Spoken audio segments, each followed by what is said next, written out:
Hey, did you know that when you tell stories, you don't have to care about the audience? No, see, you're really only writing for yourself. You're your own audience. It doesn't matter what people who buy your work think. You tell the stories, and they can either buy them or not. What? Say that again? This is a business. Business. No, I don't know that word. I thought I was supposed to put my work out there, and you just give me money.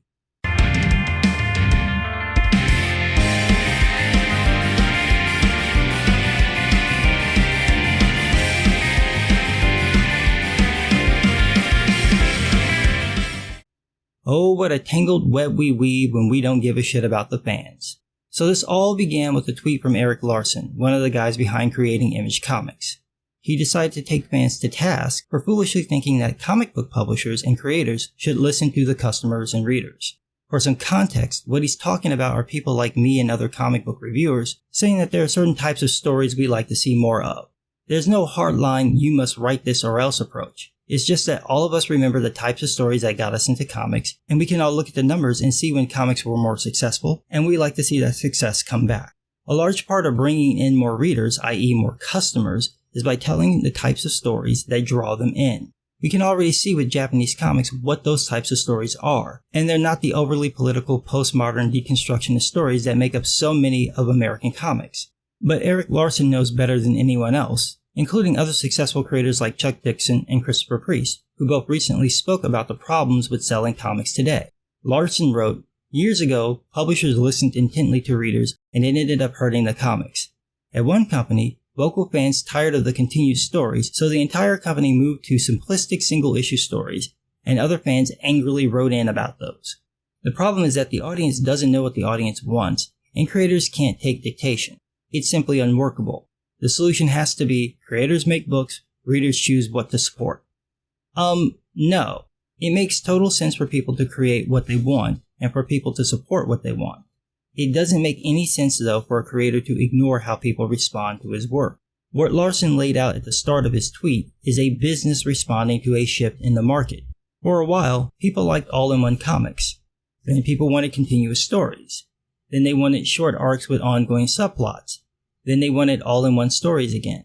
None of this happened instantly. You're looking at a market shift that occurred over several decades. So using this as an example of why creators shouldn't listen to their readership is poor logic. So is the idea of there being only two choices, ignoring the readers or doing what everyone tells you to do. You don't have to listen to every person's comments. You should, however, pay attention if you're getting lots of comments about the same thing.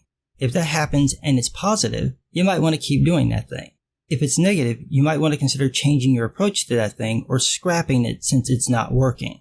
This is the most sensible approach because creators should care about how their readers respond to their work. Like I said in my response to Larsen, quote, "That's really not a great solution if creators don't care about how their readers react to their work. At some point, you've got to listen to the people who support your work or you'll find yourself creating for a single person. Just you." Now, a normal person would expect some pushback to that argument. I didn't expect Larsen to agree, but I totally didn't expect for several creators to jump in and argue that not only should creators ignore the people who buy their work, but that creators aren't even writing for an audience, they're only writing for themselves. I couldn't make this up. We've got Landry Walker. You describe a scenario that maybe makes sense for the head chef in a restaurant. Regarding comics, there are so many easier ways to make a living. Pandering to the consumer gets you what? One customer? What about all those that disagree? The rule is, make what you like. We've got Erik Larsen. There is no consensus. I have fans saying, "Malcolm Dragon is my Savage Dragon. If the real dragon returns, I'm gone." And one saying, "I want the real dragon to return." What am I supposed to do if I'm supposed to give readers what they want? A bunch of other random people came in with the creators write for themselves argument. It's stunning because the whole point of telling a story is to get a reaction from other people. If you don't care how anyone responds to your story, why share it? Keep it to yourself. If you're putting your story out there for people to read, why ignore what people say worked or what they liked or didn't like or what they like to see more of or less of? This is one of the principles of storytelling. Listen to your audience. You can't just write for yourself. You've got to have someone else in mind, and then you've got to craft your story to appeal to that other person or group. Otherwise, what's the point?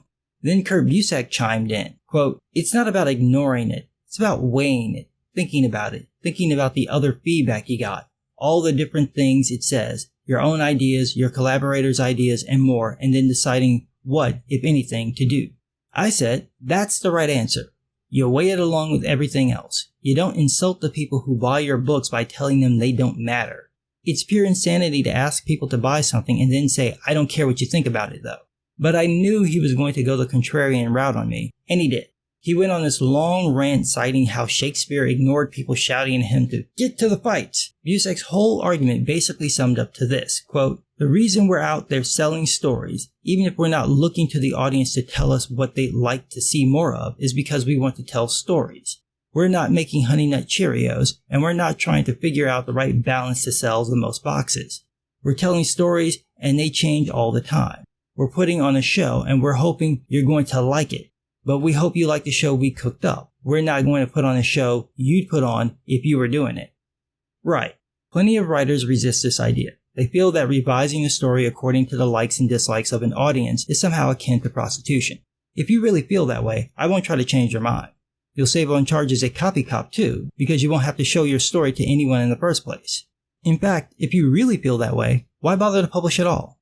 Just finish your books and then pop them in a safe deposit box, as J.D. Salinger is reputed to have done in his later years. That little bit comes from Stephen King in his book On Writing. I literally can't think of a single example of any marginally successful writer, artist, or musician I know personally or know of who's ever taken the attitude that they create for themselves alone. Everyone creates for an audience, and that audience, who typically also buys the work, gives a creator feedback. Any creator worth their salt listens to the feedback, weighs it along with everything else they intend to do, and makes a decision. Unless the creator is extremely talented and able to nail their idea in a vacuum and have it hit with the public every time, at some point, they're going to need to listen to the folks who consume their product. Explaining this to people who've never tried to publish a book is one thing. Explaining it to published creators is astounding. But not as much as watching them double down on it and then take my argument to bizarre extremes. All of them reacted as if I said, do what the fans tell you, when all I said is that creators should listen to customers, fans, readers, whatever you want to call them. Listen to their feedback and consider it and then move on. The idea that a person would just tell a story however they want it, even if it failed to connect with the audience, is bizarre, especially in a market like comics, where you have a chance to adjust the narrative before the next part comes out. More mind-boggling, though, is that these folks completely ignore that they're in a business. This isn't a writing workshop. You're asking people to buy your work. It makes sense for you to adjust your story to make it sellable, at least to a degree. Obviously, this doesn't mean making it totally commercial. It just means approaching the story from the perspective of who would want to read this and would they be willing to buy it. You know, the thing you should do as a creator. But no, apparently I'm wrong. Landry Walker tweeted, here's the thing. If someone wants to tell a story that doesn't interest you, move on. If no one reads the story, so be it. But let's not pretend readers of any stripe currently represent any kind of majority, or that there is really one rising unified voice. There isn't. I said, no one said there was. My point was that creators should listen to their readership and what they appear to enjoy in the creator's stories. Landry says, and I say again, a recipe for boring comics, an impossible task. There is no uniform agreement from the audience. I said, it's a recipe for a boring comic if you're a terrible writer.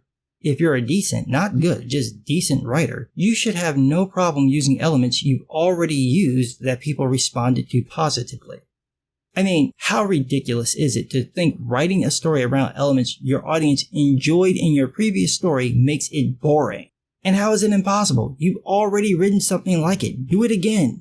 It's not like you're writing your magnum opus. It's just a story. It's so unbelievable to watch professional comic writers say their audience doesn't matter, they don't write for them, and couldn't care less what people who buy their work think about the story. And you're wondering why these books don't sell well anymore. Ironically, what Walker described is exactly how the Japanese market works. You know, the market that sells 10 times more than American comics. The way it works is that creators put out the books and readers fill out these cards that they either email or mail back to the publishers, ranking the books. If the weekly or monthly rankings show a book is losing its audience and the volume sales aren't that good either, the publisher either gives the creator some time to ship the story to bring back the audience, or they cancel the book. Usually, they just cancel the book. Now, that doesn't mean that this is always fair. Sometimes a story can find an audience later on. The point, though, is that the publishers aren't just interested in publishing stories, they also want to sell comics, and that means looking at what sells. The creators also have to keep this in mind. That doesn't mean that they should only or even primarily focus on appealing to the masses. It just means that if people really like a particular character's story arc or plot point, the creator might want to make note of that and use it later. They can't, and generally don't, regard the fans as useless. But here's the kicker. These American creators don't really think this about all fans. I brought this up several times and people either dodged it or ignored it. These people are saying that creators shouldn't listen to whiny online fanboys complaining about the lack of this or that in comics. So I ask, what about diversity and representation in comics? When someone complains about the lack of diversity in comics, should creators listen to that? Silence. Larson and Busiek didn't touch it. The rest gave these mealy-mouthed retorts about maybe. Well, thank you, Pa Kent, but that's still a dodge. You know damn well that if I started my position from, well, as a black man, not one of these guys would have pulled the your opinion doesn't matter crap. They'd all alter their stories or at least admit they're missing the diversity from their comics.